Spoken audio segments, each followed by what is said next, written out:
How does the US government ensure the security and legitimacy of EB5 investments? Yeah, there's a lot of ways, and that was actually a big thing with the new law that was passed. It was called the Reform and Integrity Act. They call it the RIA. What future changes do you foresee in EB5 program in coming days? What I'm hoping and what I see is a permanent reauthorization in the future. So we don't have to worry about this program going away because ultimately it's been a fantastic program.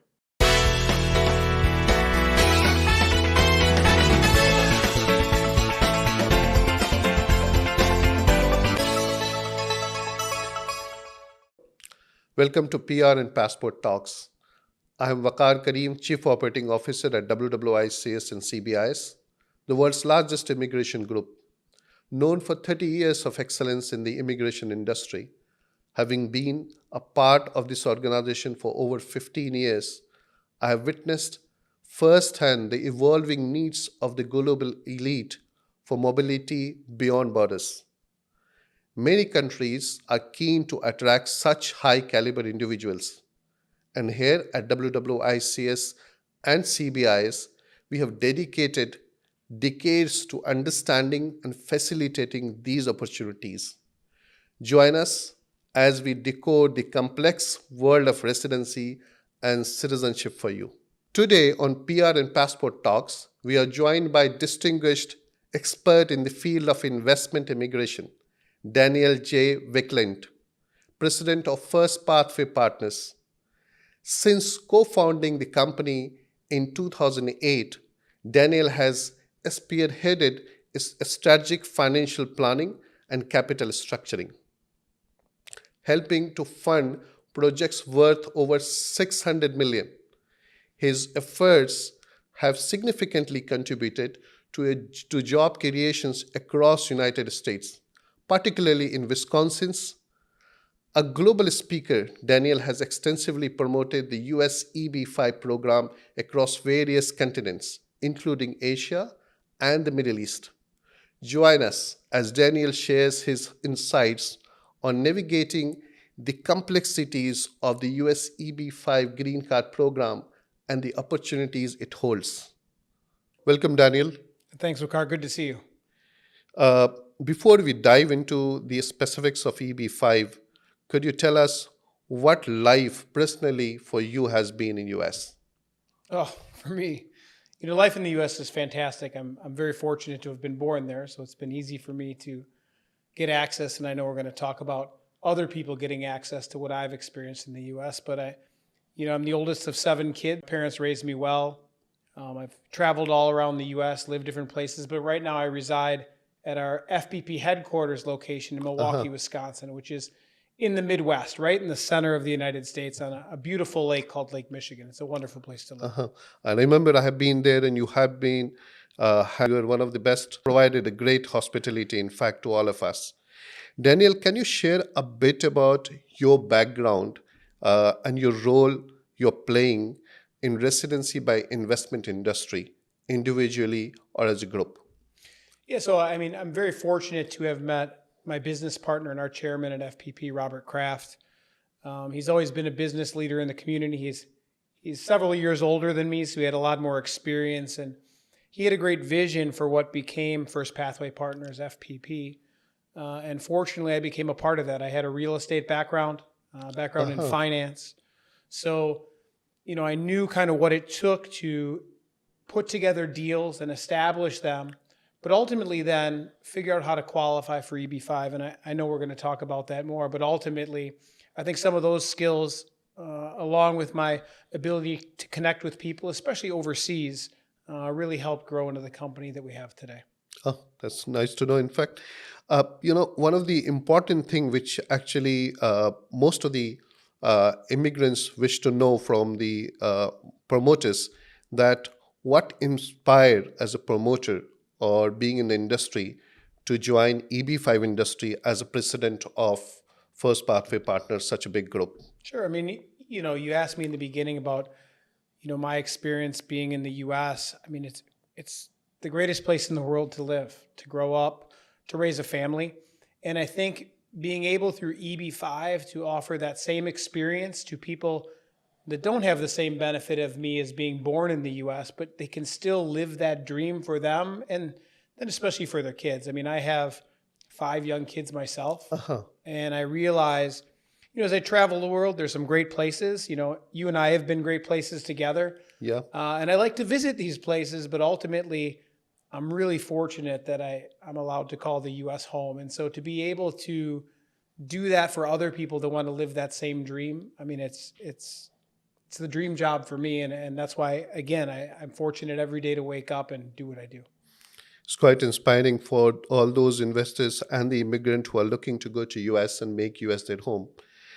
Now we move to the section where we are going to discuss more about US EB5 specifically. As such, there are some of the details which are very basic to listeners and those who are watching this episode, but those are important.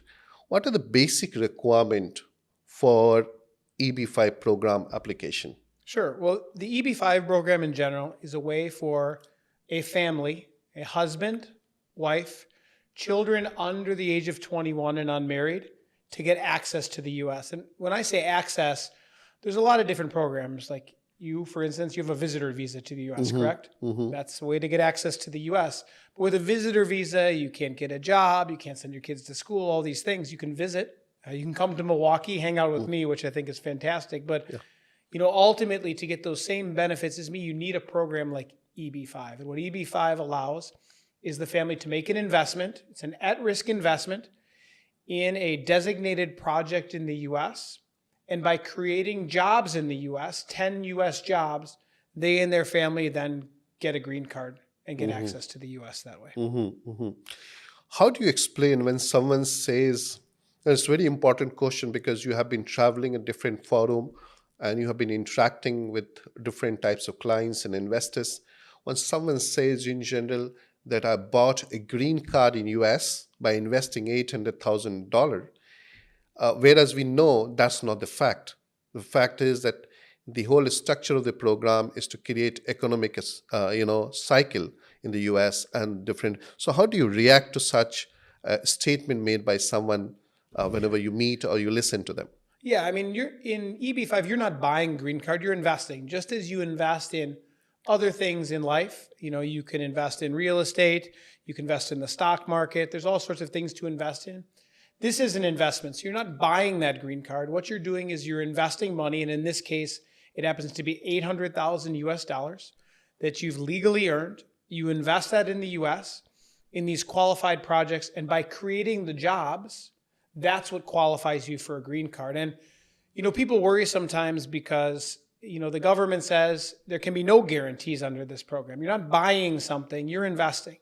And by investing, you have to create the jobs. And if that's successful, you're going to get your green card.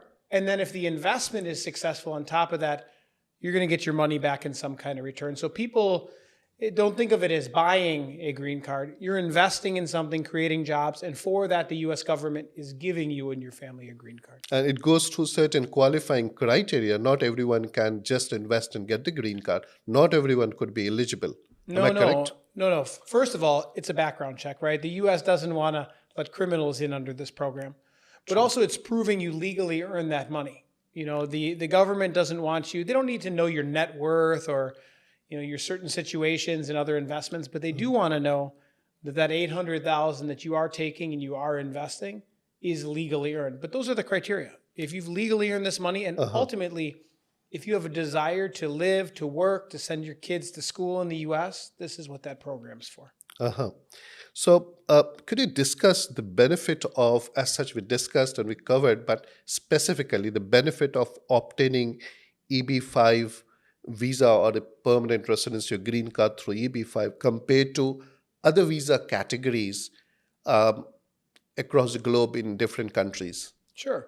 I mean, every developed country has a similar program to EB5, but I don't know if it has exactly the same benefits. You look at, first let's take, the U.S. and other U.S. visas. I mentioned the tourist visa, right? You can come, you can visit, but that's it, and the U.S. welcomes visitors all the time. In fact, a lot of our investors will help them apply for a tourist visa as well so they can come visit and see the investments before they invest. But ultimately, you've got to leave. You can't locate there with your family. It's the same. You may do an E2 visa, but you've got to operate a business and your visa is just tied to that business. If something happens to that business or you decide to do something different, you've got to leave the country. The nice thing about EB5 is you're getting permanent residency. That's what a green card is. So as a permanent resident, you get all the same rights as I do as a citizen, except you can't vote. And since you weren't born there, you couldn't be president either, Waquar. That would be that would be the other downside. But other than that, you get access to everything. You know, if you want to send your kids to school, you can do that. If you want to work, you want to invest, you want to relax, all that's available. And then you compare it to other country programs. You know, again, some have a visa that's only valid for a certain period of time. Others, you know, you have to invest even a higher dollar amount. True. And you don't get all the same benefits you do in the US. I mean, ultimately, the program is so popular because, you know, there's a lot of great destinations in the world. But when you look at the majority of countries, when you talk to people, an ultimate destination, maybe not even for them, but for their children, is the US. And that gets you access that way. I can understand that. What are the most common challenges applicant could face while they're thinking about applying or planning for EB5 application process and which they should take care of it? I mean, I guess I put myself in their shoes a lot. And I think that the biggest challenge is making the decision, right? It's a big decision to decide to whether it's you or your children to upend their lives somewhere and move them somewhere else, even if it's for the better. You know, people get comfortable in the situation they're in, especially high net worth individuals, right? They've made money, they're comfortable. Do they really want to make the move? So that's first, is deciding, do you want to do it? So for someone that is deciding back and forth, you have to really decide to commit to it first. That's number one. And then number two for challenges, it's looking at different investments. You know, there's a lot of different investment opportunities under EB5 in the US. A lot are good ones, a lot are bad ones. And because this is a true investment, you want to look at these individual investments and decide first, does it get me my green card, right? Does it accomplish that goal? Because that's what this investment's designed for. Second, though, you want to make sure it's a good, safe, solid investment and you feel confident in that investment because, again, you're not buying a green card. You asked that earlier. People talk about it that way. You're investing. So if everything is done correctly, you're going to get your green card. And then at the end of the day, you're going to get your money back with some return. And that's what makes it a great, successful investment for an EB5 investor. Okay, that's great. And so what type of investment opportunities typically qualify for EB5 for our viewers and those who are watching this video and those who are thinking about going under EB5? So exactly what type of investment opportunities are available under EB5, just for everyone to know and understand? Yeah, so first, job creation is the most important thing, right? Because in order for you to qualify, it has to create enough jobs, the investment you put your money into. So you see all sorts of investments. And we've done everything from hotels to office buildings to university projects, restaurants, manufacturing. So you'll see a wide range of products. But ultimately, you have to take that $800,000. And when I say $800,000, that is the minimum investment. And it doesn't, for the immigration purpose, it doesn't make sense to invest any more than that. Now, we'll always take in the investments more than that if people want to invest. But it's an $800,000 investment, and that's to be located in a specific location. And that's called a targeted employment area. And a targeted employment area consists of either a high unemployment area, which is the most common. In any major cities, you have higher unemployment. So you'll see a lot of these projects in major cities. We've done a lot of hotels that way, office buildings as well. But then there's also a rural category as well. And although rural has been around for a long time, there's been rural areas in existence, there was a new law passed in 2022 under EB5 that allowed a special category for rural investment. So investors can invest in rural and get some premium processing options, a visa set aside, all sorts of things. So you see a lot more projects popping up in those rural areas as well. What should potential investor know about the job creation requirements? As such, you explained, but if you could be specific on job creation requirement. Sure. You know, an investor, when you say, concern or worry, they should have no concern or worry about the job creation. That's, our job or anyone they invest with takes care of that on the project side. But in general, what it means is every family has to create those 10 jobs in order to qualify for the green card. But that's not just 10 direct jobs. They're not going in there and counting 1, 2, 3, how many people work there.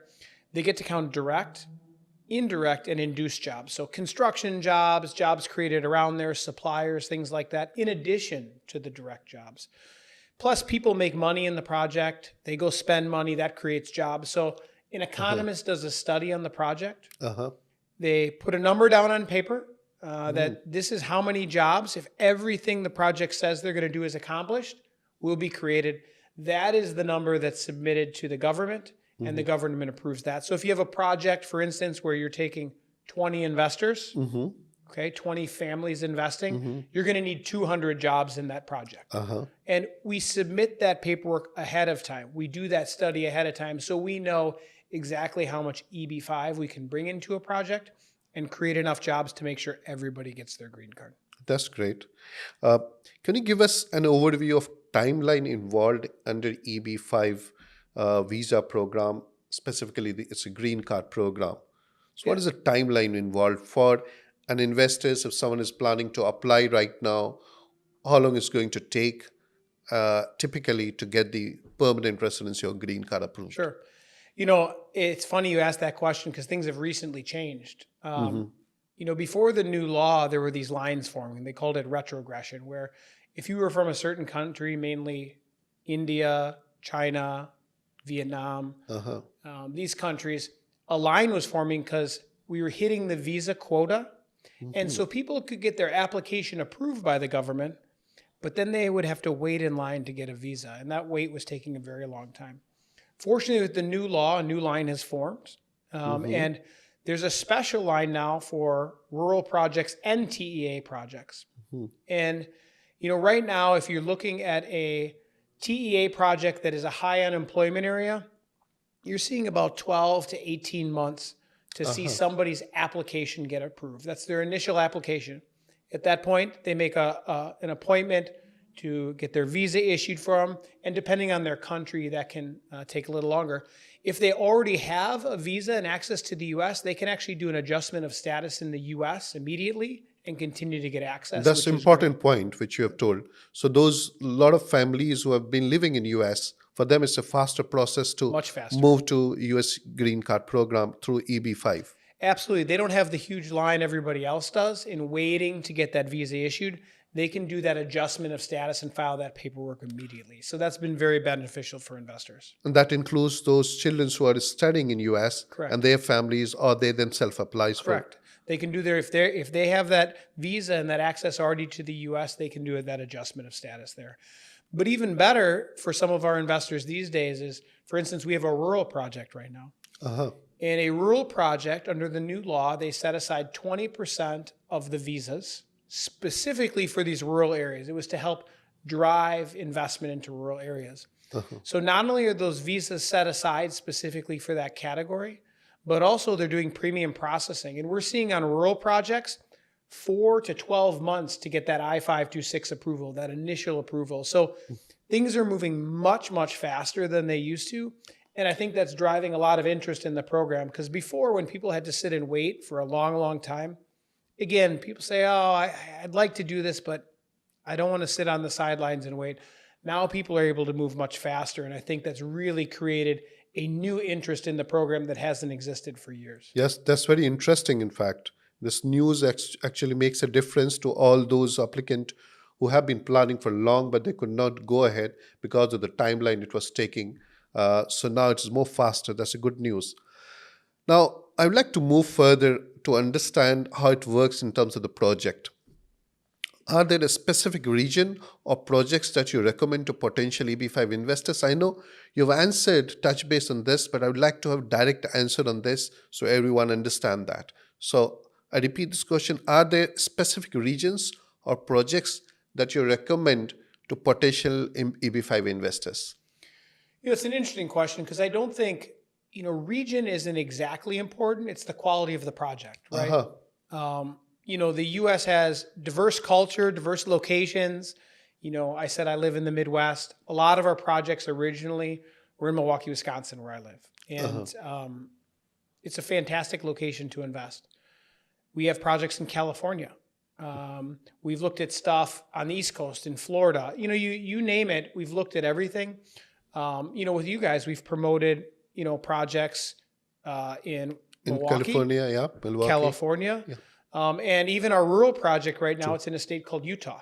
So I wouldn't say it's as much about the location. We want a location that qualifies, but then you want a great project. And there's lots of investment opportunities, just like any other industry, right? When you're looking at investments, there's a huge range. So what we do in our role is we go out and we look at all these different projects. There's plenty of investments out there. And we say first, okay, does this qualify for EB5? And part of that is location, right? I talked about those targeted employment areas, whether it be high unemployment or rural. There's infrastructure as well. And if it qualifies, then is this a good, safe investment? Will it not only qualify for EB5 and get people their green card, but ultimately, does it have the best chance possible of getting people their money back? And that's how we analyze every project. So it's not as much region as it is quality of project, and that may dictate a certain region, but we're not married to one region specifically. We look all over for great projects. And so it's correlated with the end of the question, which comes that means if someone wishes to invest, it does not matter where he's investing and where he's living.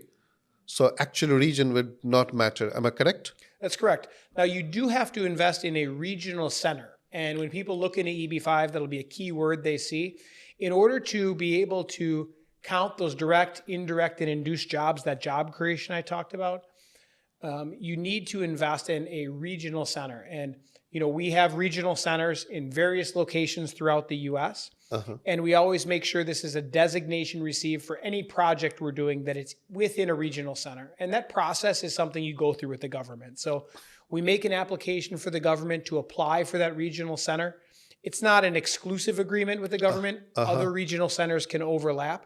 But as a regional center owner and operator like we are, you go through a special background check, you submit certain paperwork, things like that. So a project for what we do has to be within one of those regional centers. And that's something we do for every project. That's a good point, Dan. How does the U.S. government ensure the security and legitimacy of EB5 investments? Yeah, there's a lot of ways, and that was actually a big thing with the new law that was passed. It was called the Reform and Integrity Act. They call it the RIA. And part of that, when you hear that reform and integrity, within any investment, people worry about fraud and things like that. What the government did was put more checks in place to make sure there were less situations where people could commit some fraud or something like that. So the government is constantly checking on these things, from now requiring audits and other processes in place on the individual projects. They're doing site visits, which they did before, but they say they're going to do more frequently. And for that, they upped some of the fees on regional centers and keeping them operating. So the government can do more checks to make sure for investors that these organizations that are out there promoting these projects are legitimate organizations and they don't have to be as concerned about it. What future changes do you foresee in EB5 program in coming days? Yeah, it was a 5-year reauthorization we got. And so that means, again, you don't have to have any certain approval by that date. You just have to be filed before the program could go away again. But for years, it's been like that. I know, Waquar, you and I have been doing this quite a while together, and we've operated through, hey, the program might go away next month, and, oh, it doesn't go away. They extended it again. What we're really fighting for, and, I'm on the board of an organization called IIUSA. It's a trade organization that helps oversee the program and also works with Washington, D.C., because ultimately this is a program that was created by our Congress. So it's up to Congress to either reauthorize it or, as we're push for a permanent reauthorization. So what I'm hoping and what I see is a permanent reauthorization in the future. So we don't have to worry about this program going away, because ultimately it's been a fantastic program. Many, many thousands of investors every year get through this process, get their green card, get their money returned to them. it's been very successful for people. So, I think that over the years, it's become more and more popular. And that popularity has increased the investment in the US and increased the jobs.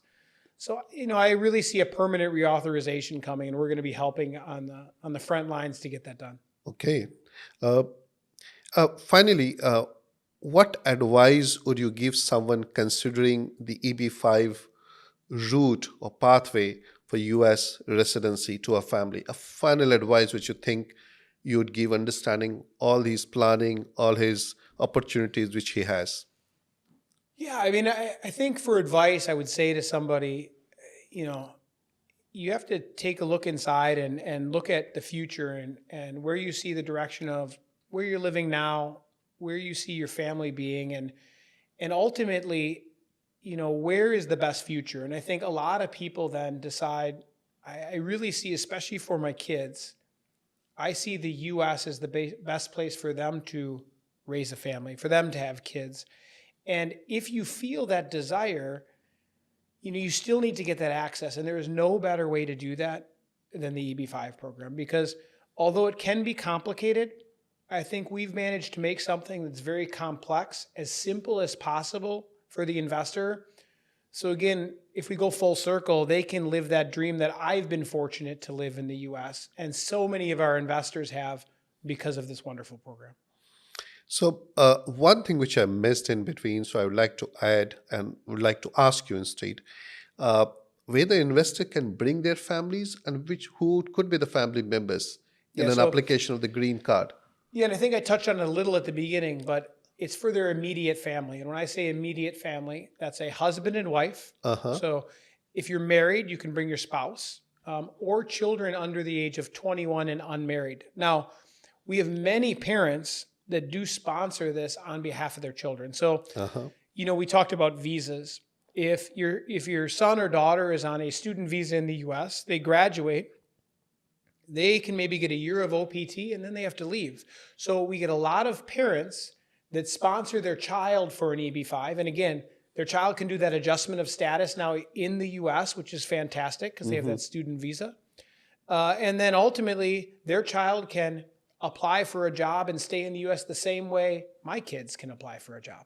So it puts them on a level playing field, and that's been a big deal for people. As we wrap up, could you share few success stories, some stories of individuals who successfully migrated to US under the EB5 program, and somehow down the line in 5 years, 2 years, 6 years, 10 years, they got the money back of their investment and they are successful. Successful in a way, certainly for each individual, success could be different. But in general, those who have migrated and they have well settled there, the children are studying, probably they've got citizenship, they are based in US. So any story you can, Oh, just for our viewers, absolutely. I know you may have hundred of stories since 2008, but one or two stories which more of from the Middle East itself. Yeah, we do. I mean, we have so many stories, but in particular, one sticks out to me where a gentleman and at the time his fiance were looking at the program. They ended up getting married, and they invested in the program. And to be honest, at that time the lines were getting a little longer. We had told them, it could be a couple years to get approved, but I think they got approved in about 14 months. Oh, it's good. They were able to access the U.S. and since then they've started a small business. And actually, he had a business back home that ran really well, but she came to the U.S. and she found a small business that she started just because she had that drive. They have 3 locations in their business now. It's a hospitality business. And on top of that, they also have 3 children. So they came, no kids, didn't know they were going to have children, and where they were from, they didn't feel like maybe that was the right thing for them. But now not only does he still have his business, but she's a successful entrepreneur. She's done that in the US herself. And they just had their 3rd child and things are going really well. So, it's things like that you see people finding, even though they grew up somewhere else and have made a living somewhere else, really finding that American dream when they come in through this program and locate in the US. So it's what makes this really rewarding for me as a person and for us as a company as well. Thank you, Daniel, for joining us today on PR and Passport Talks and sharing such valuable insights into the US EB5 Green Card Program. To our listeners, we hope this discussion has clarified your path to achieving American permanent residency through investment dream. As we continue to decode the intricate world of passports and citizenships, don't forget to like and subscribe for more information, episode just like this. And until next time, take care. Thank you.